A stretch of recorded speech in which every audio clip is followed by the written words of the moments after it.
Holy mother of God.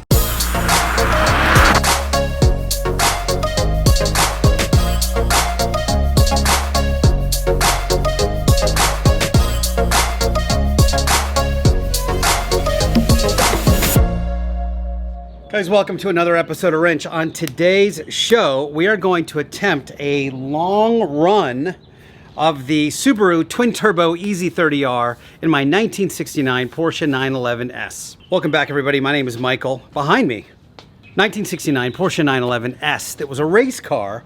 I've converted it back into a street car and put a twin-turbo Subaru EZ30R motor in it. Now, for the last really 3.5 years, I've been tinkering with everything. I did the entire body and all the rust restoration and all that kind of stuff. But now it's time to get this engine fully running and ready to rock. It has started up. It started in January 2023 for about 45 seconds. But now I want to do a long run and get it up to temperature and see how it goes. In the last 3 days, I've done a ton of work on this thing. A lot of head-down focused work to just make hoses and connect things and connect wiring and loom things up and do all the things you need to do to make a reliable engine work. But today, I want to button all that stuff up, and I've got a bit of a punch list. Let me take you really quickly through kind of what I've done and then what we're going to do in today's episode. So here's the EZ30R in all of its glory.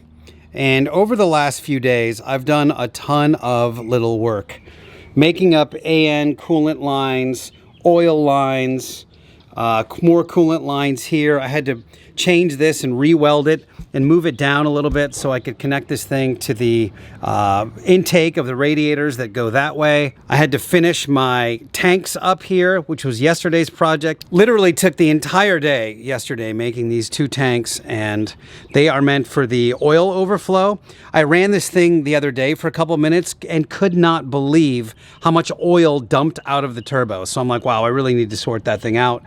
What I do need to do today is make a -10 line that will just at least connect and run it back to the oil pan. That's not going to be ideal. I'll probably get some kind of backflow because I just don't have the sump pump attached yet, but that will be in a future episode. I think I need a couple more fittings to make that work. I'll probably mount the sump right around there and then run a line and then back, obviously, to the oil tank. So right now, for the first time in its history, the engine is filled with water. I just used water for now until I get all the leaks all sorted out, and oil. So it's actually fully wet. The motor is fully wet.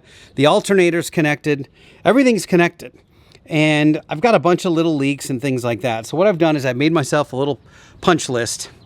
And it's kind of funny. The first thing that happened when I fired it up is I got a ton of this, which looks like mouse droppings. It's not at all. It's actually burnt paper towel. And I thought, oh gosh, I must have lost a paper towel in the intake. I thought this morning, holy crap, I may have actually put the intake on top of all of the paper towels. So I need to double check and make sure that I didn't just fire 6 paper towels down into the motor, which would be a real bummer. Anyway, so I got to check the intake and then bolt it down. That's next. I've got to make myself a little -10 oil drain for underneath. I have to connect a vacuum line, tighten the alternator. I've got a loose belt here, but I have made this thing in a way that I can tighten this thing and it'll move. I do need to secure this bolt in the back, so that's a thing. Add a little more coolant. So far it's holding the coolant pretty well. No leaks up front, which is what I was really worried about. I want to get a cover for the fuel rail, which is, you can see this cover on this side. I'm just going to put this cover on this side. Just in case anything were to happen, I'd like to have a little insulation. And then I actually want to pull my headers and put the gaskets on and then bolt them down properly, because right now they're just attached with like 3 bolts. So it's running so rough. And I was like, man, why is it running so rough? And my instinct tells me it's running rough because I've got paper towels stuffed into all these intake ports. So I'm hoping that I can pull this intake off without having to drain all of this water, because this water tank is full. As soon as I take these things off, this thing should be able to go to the side and I should be able to check the intake. So that's kind of the first thing we're going to do, is make sure that that is good to go. Once that's secured and bolted down, I'll probably move on to making this -10 line. I'm hoping I don't have to fully drain all the oil again and I can quickly get in there, but we will see how it goes. This is all flying by the seat of my pants.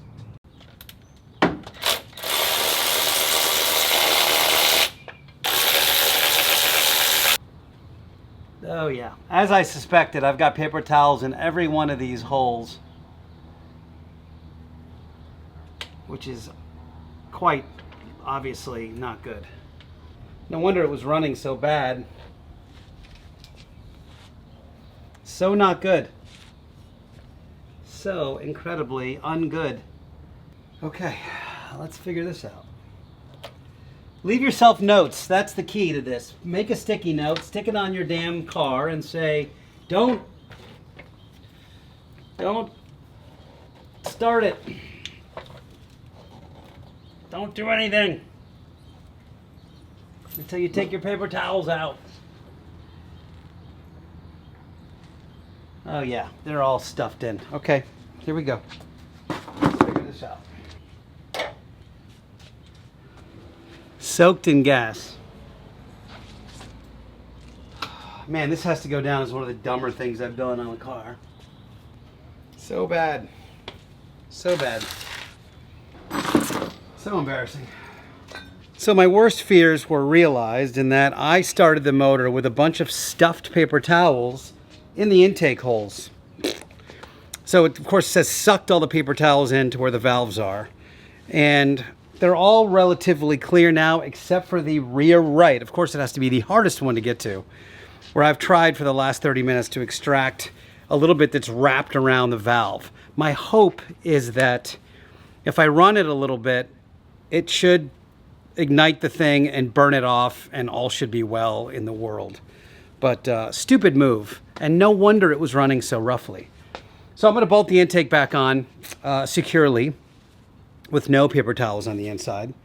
And I imagine the engine's going to run way better in and of itself. But still more stuff to do. So yeah, don't be dumb like me. Make yourself a note, stick it on there and be like, there's paper towels under here.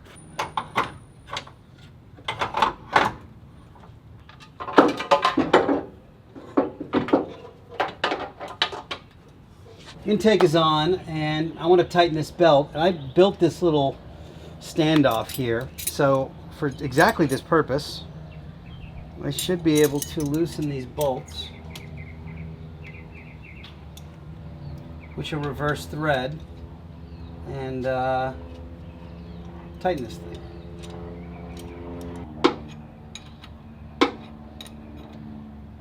Yeah, this way.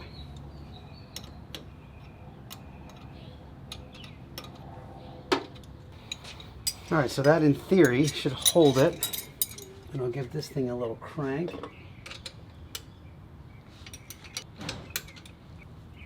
All right, belt is tight. All right, so somewhat good news. I do have the gasket on the driver's side exhaust, so that's a good thing. I got to do it on the passenger side. I'm crossing my fingers. I can just sort of slip it in there without having to completely dismantle my entire turbo system. So fingers crossed.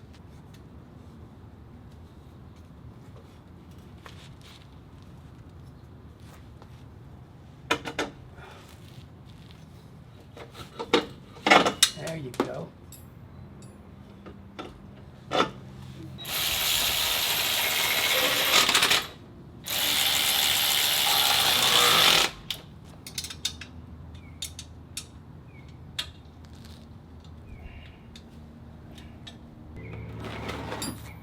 All right, one down.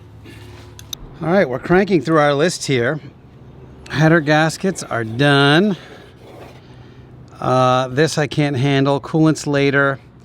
Tighten all connections is going to be after I do the oil drain and then also make my little 10 AN connection. I just swung by the Subaru dealer and I got a new gasket.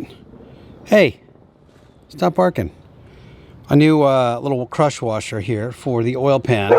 What I would love to be able to do is get this thing off and back on really quickly, so I don't have to drain all the oil again. So that's going to be the plan after I make my little dash 10 fitting. Ben, I'm recording a video. Shut your face off. Anyway, dash 10. I'm going to make this thing first and then try to see if I can do the quick change with this oil. All right, I've just spent the last hour making these up This is going to be my kind of rudimentary drain for the turbos, just to funnel back into the oil pan. It's going to back up a little bit. Now I do know that this stuff needs to funnel with the sump back into the pan, so it's going to back up a little bit, but I don't have time to completely engineer that right now. That's not the purpose of this video. So I'm going to just run this. It may back up a little bit, but the idea here is let me have the engine fully sealed and just run for a couple of minutes and see how it goes. So I'm actually going to drain the oil now, and then get the new plug in, the new crush washer, get this stuff on, and then do my final nut and bolt check of all of these different hoses on the engine. Then we should be pretty darn close.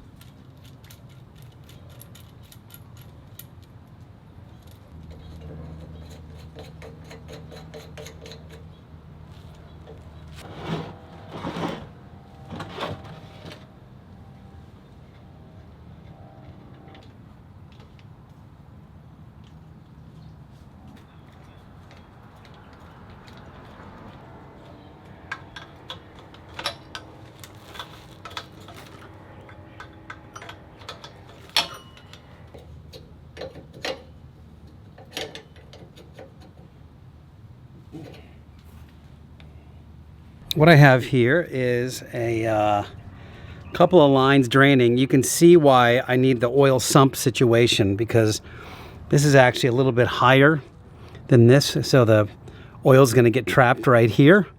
Totally get it. I think probably what I'll do is I'll probably end up running a line off of this way and then run it up to the sump, and obviously run a longer line from there and run it up to the sump, connect it together somewhere up here, and then drain it back down into that pan. For now, we're closed, we're tight. I've tightened everything back down. I tightened the bolt up, the oil drain bolt. I've got a little oil in here. I'm just gonna dump back in.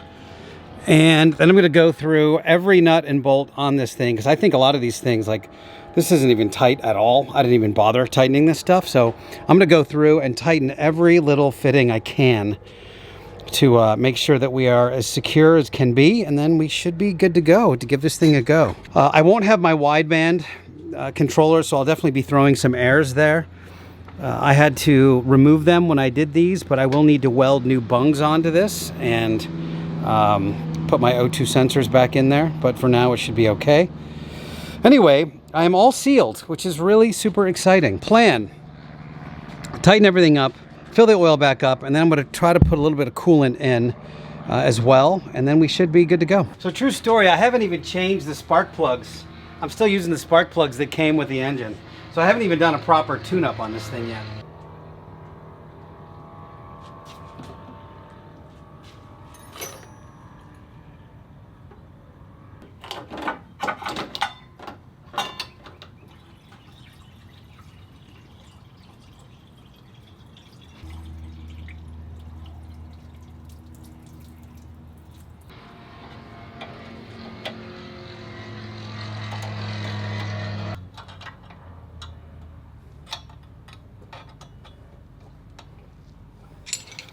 So I got all these really cool wrenches from Racetronics. They are all, you know, the correct size AN fittings, which is cool. And I'm going through here realizing I didn't tighten hardly any of these fittings. Okay, the nerve-wracking moment has arrived. I've got a fire extinguisher handy. I've got the Haltech connected to a laptop sitting on the hood. I'm gonna crank it up, make sure the Haltech connects, and then give it a fire. And hopefully it will be far smoother than it was yesterday, which was very rough, presumably because there was giant chunks of paper towel being sucked into the engine. So it may take a minute to sort itself out, but I think everything's tight.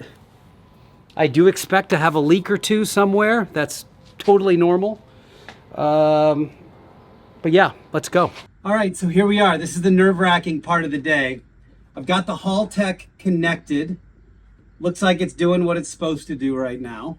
It's reading the engine. I don't have the O2 sensors connected, so they'll spit out an error. But the hope, the fingers crossed hope, is that it runs a little smoother than yesterday, and we let it run for a little bit and see how it goes. So here we are, fire in the hole. Come on, baby.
Oh my God.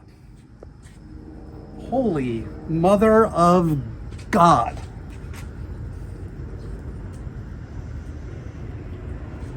Okay. Holy shit. Holy shit. Well, there's your Subaru. Holy sweet mother of God. First of all, that woke up the dead. Second of all, what a beast. Holy shit. I am blown away. So I'm leaking all over the place, first and foremost. I've got leaks happening left and right. Kind of. I take that back. One of my oil overflow tanks is leaking. I can't see if I'm leaking coolant. But like, oh my God, how ferocious did that sound? Needs a ton of tuning. The RPMs were super high, and there's a lot to do that I don't really know how to do from Haltech. But it ran for a couple minutes. I mean, that was a good 2 or 3 minute run that I just did. And I think now that I burned all the paper towels off, that it's running lovely. I'm stunned, to be honest. I'm thrilled and I'm stunned. By the way, if you want one of these motors, not the turbo kind, but the non-turbo kind, I still have one more spot in my beta tester group. If you've got a 911 or a 912 and you want this motor, which is now 95% developed, hit me up either right here in the comments or on Instagram at Rennch, you know, Rennch on Instagram. And I'll get you kitted out with one of these bad boys that you can drop right into your car for 300 horsepower. I don't know what it sounds like. I mean, that thing sounded ridiculous. But I do imagine that the sport exhaust I have for Mark's car is going to sound also ridiculous. So, wow, that was thrilling. That was unbelievable. That was a lot of work to get to this point. But I'm thrilled. Thank you to Racetronics for all the AN fittings. And of course, all you guys supporting the channel. I know the videos don't come out as often as you'd like, but this isn't my full-time gig. I wish it were. You know, here we are.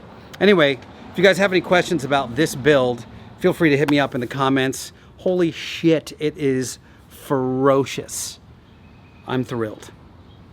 I'll see you next time. So I'm getting a little removed from the situation now, and I'm realizing how impactful this is. Like, this has been so long, and I've never done turbos before. There's been so much engineering that I've never done before. And the fact that I just did a long run test, 2 or 3 minutes, is just unbelievable. Like, it's really hitting me how big of a deal it is. Yeah, awesome. We're doing a little frisbee now. I've got some tequila and one of my dad's crystal glasses. So cheers to you guys for following along. I appreciate you very much. And yeah, good day. Cheers.